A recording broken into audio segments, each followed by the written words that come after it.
للطاغين مآبا لابثين فيها أحقابا لا يذوقون فيها بردا ولا شرابا إلا حميما وغساقا. فقال الله تبارك وتعالى بسم الله الرحمن الرحيم لا يموت فيها ولا يحيا. وقال النبي صلى الله عليه وسلم الدنيا سجن المؤمن وجنة الكافر. সম্মানিত উপস্থিত, তিনি মহান আল্লাহ সুবহানাহু ওয়া তাআলা আমাদেরকে প্রতি জুমার নাই আজকেও সালাতুল জুমা আদায় করার জন্য মসজিদে আসার তৌফিক এনায়েত করেছেন। সে মহান মুনিবের দরবারে শুকরিয়া করে সকল মহব্বতের সাথে বলি আলহামদুলিল্লাহ। দারুদ ও সালাম বর্ষিত হোক সরকারে কায়নাত তাজদারে মাদানী নবী কুল শিরোমণি নবী আখিরি পয়গম্বর নবী মুহাম্মদ রাসূলুল্লাহ সাল্লাল্লাহু আলাইহি ওয়াসাল্লাম। আল্লাহুম্মা আমিন। আল্লাহুম্মা সাল্লি আলাইহি আল্লাহুম্মা বারিক আলাইহি। محترم भाइयों, अजीज और बुजुर्ग और दोस्तों, महापवित्र अल कुरान करीम থেকে কিছু আয়াতের টুকরো এক জায়গা থেকে একটি হাদিসের টুকরো উল্লেখিত কোরআন ও হাদিসকে সামনে রেখে সংক্ষিপ্ত আজকের বক্তব্য তুলে ধরার চেষ্টা করব ইনশাআল্লাহ। মা তৌফিক ইল্লা বিল্লাহ। আজকে যে বিষয় নিয়ে আলোচনা করব তা হচ্ছে জাহান্নাম। জাহান্নাম কঠিন কেমন, জটিল কেমন, এই জাহান্নাম নিয়ে কিছু বলবো আপনাদের সামনে ইনশাআল্লাহ। আমরা জানি যে দুইটি জায়গা, একটা হচ্ছে জান্নাত, একটা হচ্ছে জাহান্নাম।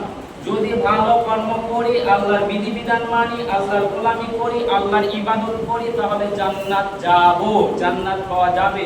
যদি আল্লাহর বিধিবিধান না মানি, আল্লাহর গোলামি না করি, তাহলে জাহান্নাম যেতে হবে, এটা আমরা জানি।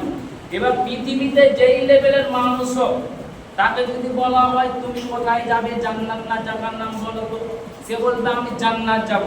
যে লোকটা আল্লাহর বিধিবিধান মানে না, আল্লাহর গোলামি করে না, আল্লাহর ইবাদত করে না, ওই লোকটাও বলছে আমি জান্নাত যাব। সে জানছে যে আল্লাহর ইবাদত না করলে জান্নাত পাওয়া যাবে না, তারপরেও বলছে আমি জান্নাত যাব। আমাদের দাবিটা ঠিক আছে, জান্নাত যাব, এই দাবি ঠিক আছে, কিন্তু কর্ম ঠিক না। আমাদেরকে কর্ম করতে হবে। জাহান্নাম কি কঠিন জায়গা। যখন জাহান্নামের বয়ান করা হয়, শোনা হয়, তখন ভিতরটা থরথর করে কাঁপে। তারপরেও কেন আমরা পরিবর্তন হচ্ছি না, নিজেকে পরিবর্তন করছি না, আল্লাহওয়ালা কেন হতে পারছি না, নামাজি কেন হতে পারছি না? আমার দুর্বলতা কি? আমাদের দুর্বলতা কোথাও, দুর্বলতাটাকে আমাদেরকে সারাতে হবে, তাহলে কামিয়াব হওয়া যাবে, জান্নাত পাওয়া যাবে। জান্নাত পাওয়াটা কঠিন, একদম কঠিন, মানে কঠিন। জান্নাত যেতে হলে আপনাকে আল্লাহর বিধিবিধান মানতে হবে, বলছি ওই কঠিন জাহান্নাম থেকে বাঁচা যাবে না।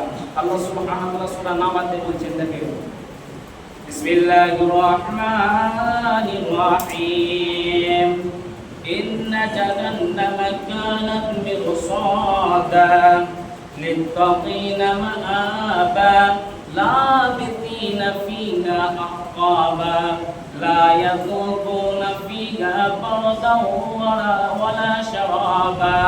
আল্লাহ সুবহানাহু ওয়া তাআলা বলছেন ইন্না জাহান্নামা কানাত মিরসাদা, নিশ্চয় আমি আল্লাহ তোমাদের জন্য জাহান্নামটাকে রেডি করে রেখেছি। নিশ্চয় আমি আল্লাহ তোমাদের জন্য জাহান্নামটাকে তৈরি করে রেখেছি। গোপনে ফাঁদ। কেমন গোপনে ফাঁদ? পাখি শিকার করে, শিকারীওয়ালা গোপনে ফাঁদ পেতে আছে পাখি ধরার জন্য, মস্তান আপনাকে মারার জন্য গোপনে লুকিয়ে আছে। ঠিক তেমনই গোপন জাহান্নাম। ওই জাহান্নাম যাবে কে? তো আমার আল্লাহ বলছেন লিত্তাগিনা মাআবা, ওই জাহান্নাম সীমা লঙ্ঘনকারী ওই জাহান্নাম যাবে। সীমা লঙ্ঘনকারী কাকে বলে? সীমা লঙ্ঘনকারী কোন মানুষটাকে বলে?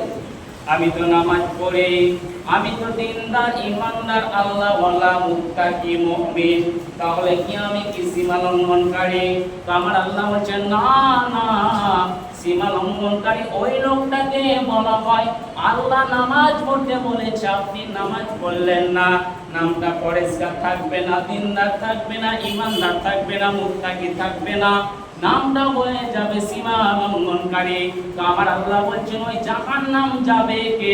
না তো এই জাহান্নামে সীমা লঙ্ঘনকারী ওই জাহান্নাম যাবে।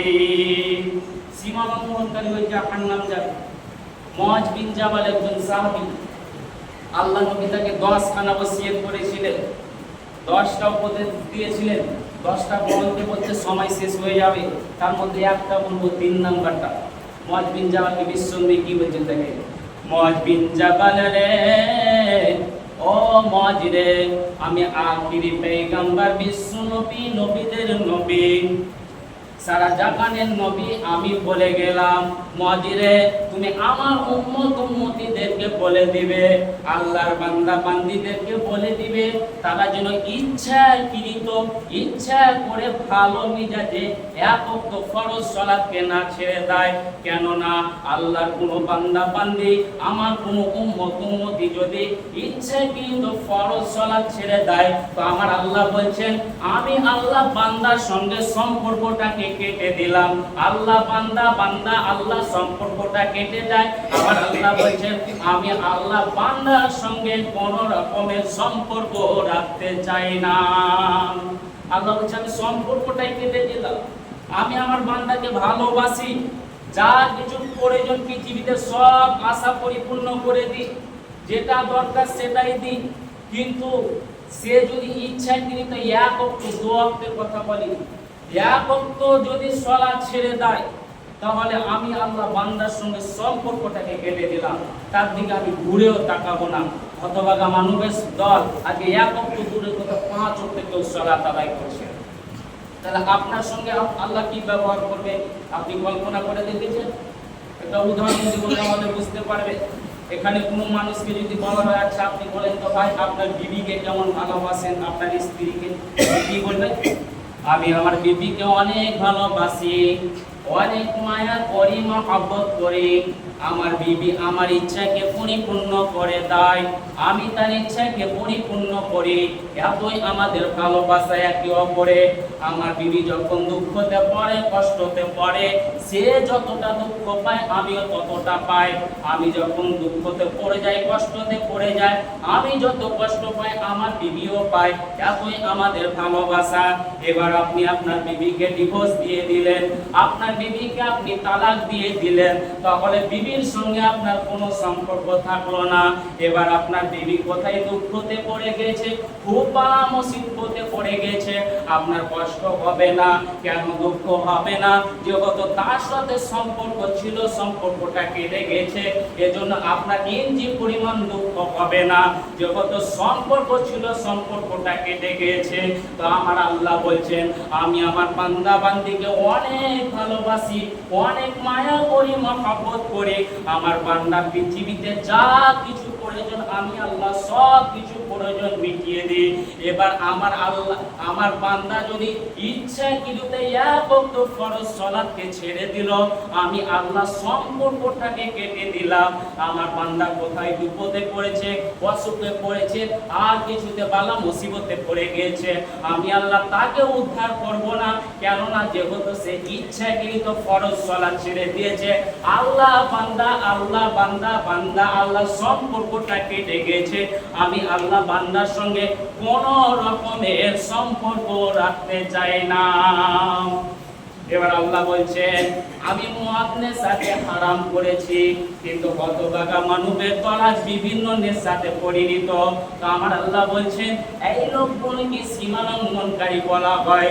শুধু তাই নয়, নবীজি বলেছে পুরুষ মানুষ তোমরা টাকনু নিচে পায়জামা লুঙ্গি প্যান্ট পরবে না। হতভাগা মুসলমানের দল আজকে টাকনুর নিচে পায়জামা লুঙ্গি প্যান্ট পরে। তো আমার আল্লাহ বলছেন এই লোকগুলোকে সীমা লঙ্ঘনকারী বলা হয়। তাহলে গোপন নামে জাহান্নামে যাবে কে?